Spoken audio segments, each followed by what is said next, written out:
Is it just really mental health versus gun laws? Or is there more to it? I ask you, is there an underlying deeper rooted cause or problem that we must identify? Fourth graders. Fourth graders. The fourth graders inside that classroom who experienced and saw the carnage firsthand. Innocent angels, innocent lives who had yet to experience life at its fullest. It's happening everywhere else. It happens all the time. I say that because I live in that reality. This actually happens more frequently for those of you who aren't around gun violence, who aren't around gang violence, who aren't around gun shootings every single day at unpredictable times, and finding yourself walking outside with people still going on about their life. No medias are covering that because it's become such a social norm in these low income communities. It's become a norm. We're nobody to decide when someone's life should be taken away. Period. Period. No matter the walk of life, no matter the similarities and contrasting viewpoints that we have with other people, no one deserves to die in such a way. My little brother, 2 years ago, he was at that point, fourth grade. He's in sixth grade right now. He's a 12-year-old, and he lives in the same reality that I do. Just, seeing my brother being desensitized, culturally desensitized right before my eyes as he grew up, to the point where he's playing video games and he hears the gun blast and he understands. I see his eyes. I'm an observant dude, and this little guy, he's just as observant, if not more. He understands what's happening. I see that he turns towards the window. He makes sure that the windows are locked. He makes sure that the doors are locked. Doesn't say anything. Walks casually, locks the door, walks up casually to the door, to the window, shuts it, closes the blinds, brings down the light a little bit, and just continues with the game or whatever he's watching. He goes from that moment to watching a new video and laughs. To some extent, I have such a hard time identifying that, to disassociate himself from the very situation that we are in. And I say all this because I can only imagine how these fourth graders are going to identify with what just happened, how they are going to identify with such carnage, and how they're going to move on from that point. To have a support system is such an important key in this moment. What is behind that? What is the real problem here? What is the identifying root problem here that we need to attack? It's only until we understand our own perspective, our own life, our own stories, that I think we can move on and accept ourselves and love ourselves, and accept others and love others and understand their stories, no matter the similarities and contrasting viewpoints that we have in terms of our country, in terms of the way the economy runs, the way politics are driven, the way social standards are being held up in this country, what is deemed right and wrong, what is most important, and what can we put on the back burner. Are we losing ourselves? Are we losing ourselves and holding on tight to all these, everything that is structure in our country? All this structure, is it there to back us up, or is that the very thing we are relying on to not go into a situation that we see right now? Is that really the things that we're relying on to guide us, to give us meaning into our life? How did this individual get to that point? I think it's not just simply mental health versus gun laws. There's something underneath that, and that's us disassociating and desensitizing ourselves to what is happening in this world day by day. We're losing track of who we are. This school shooting, it's not going to be the only time. There's going to be another one. I can guarantee you that. The fact that I see shootings here every single night, almost every single night in these communities, tells me that we aren't so detached from one another. I think we are losing touch with who we are. All the structure that we see, all this cultural, political, and economic structure, we rely on that to be sane, to be a person, to move in this world. No, understanding that we are lost, understanding that we haven't found ourselves, we haven't touched base with what is around us. The thing that's holding us here, the thing that lets us live here, which is the earth, this massacre. How do we navigate a situation like that when we ourselves haven't been able to identify who we are as a whole? This actually happened, okay? On March 13, 1996, an ostracized former Boy Scout leader around whom rumors of pedophilia had swirled for years walking into the gym of Dunblane Primary School and fired at children aged 5 and 6 gathered at a gym class. So it just doesn't happen here. It happens everywhere else. This is in Britain. In minutes, 15 children and 1 teacher were dead. Another child died later from gunshot wounds. At least 17 others were injured before the attack ended, with Thomas Hamilton, the shooter, shooting himself. On that article, it also says, ban guns, might as well ban cricket bats then. You're going to see a lot of viewpoints and angles. And that's nothing out of the ordinary. Get ready, because we're going to see plenty of that here.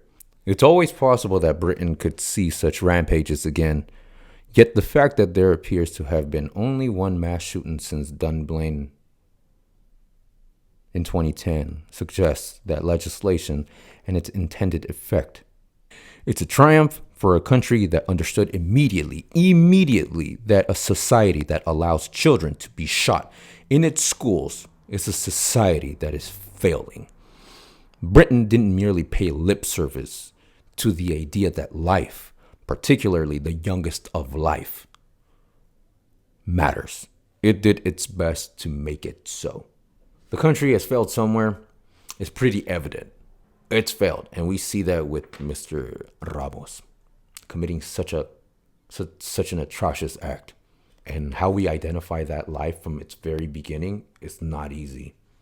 It ain't easy, and that's what these articles are doing, is identifying from as far as they can with the mother, the father, the grandparents, the friends, taking note, and creating a puzzle out of all this, bringing the puzzle together to get some sort of understanding. Because if there's one thing we appreciate here, it's understanding. If we're looking at it from mental illness versus gun laws, let's go deeper than that. Let's go beyond that.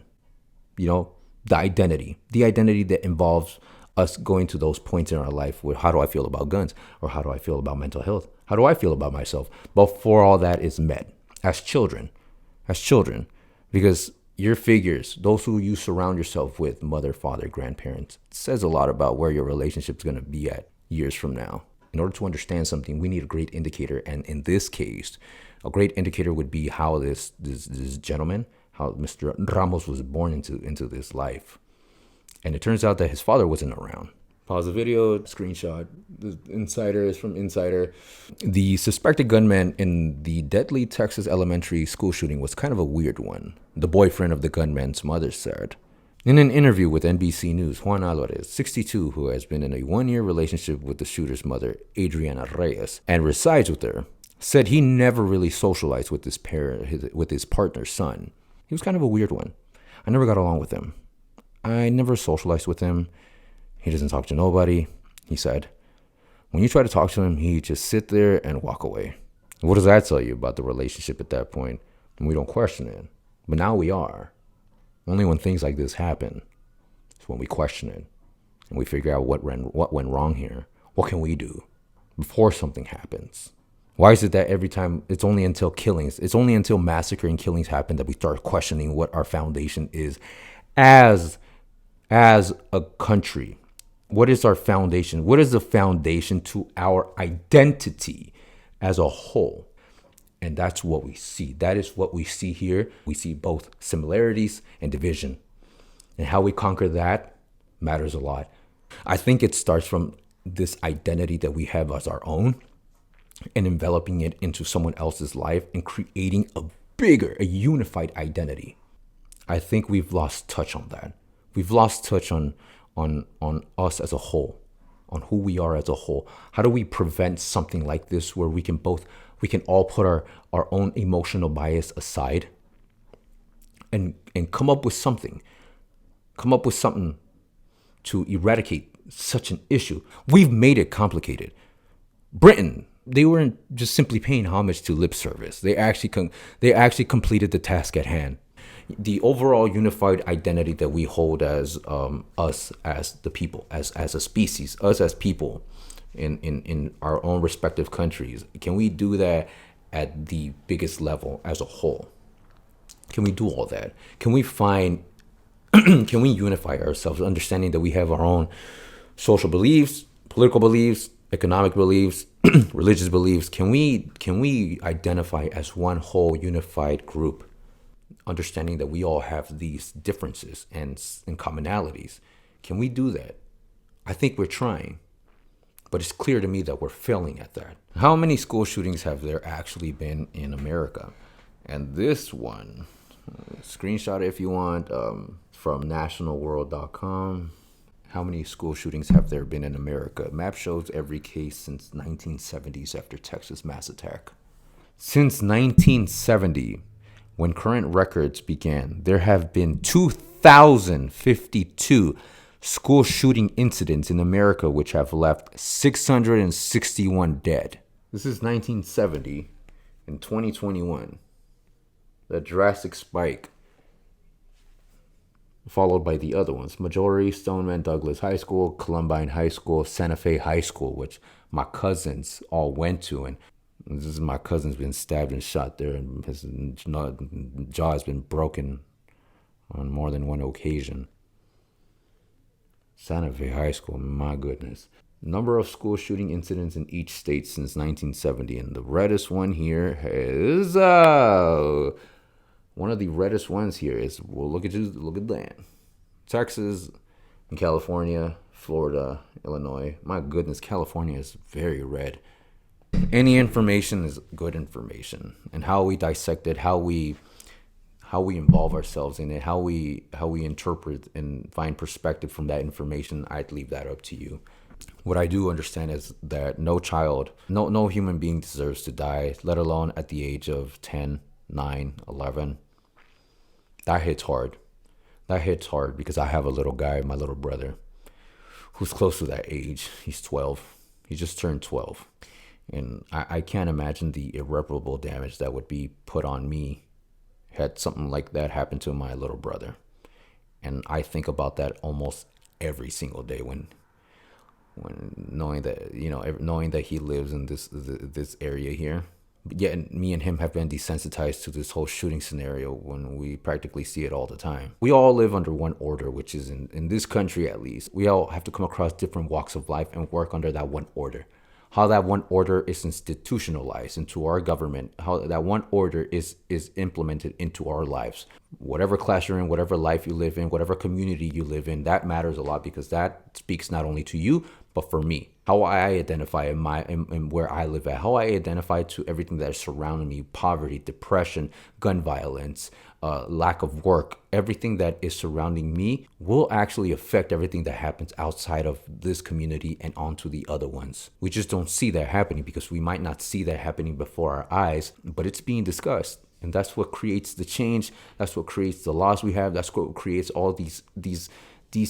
That's what creates the structure that we have. That is what creates the structure that we have in this country, from its political, economic, and social view. At what point do we question it and change it? Do we ever do that? Should we? Are we going to lose ourselves if we go and attack the foundation that is our structure and our government? What happens there? Even when we have no lack of, even when we lack identity, even when we don't have that for ourselves, how do we get into this situation like that? How do we even attack a situation like that? I don't have answers for you. I don't have answers for you. What I do have is information, and how you decide to revolve yourself around that information and what you get out of it, I leave that up to you. Everyone who was hurt, everyone who was killed, I pray for them. I pray for their souls. It's not easy. It's tough.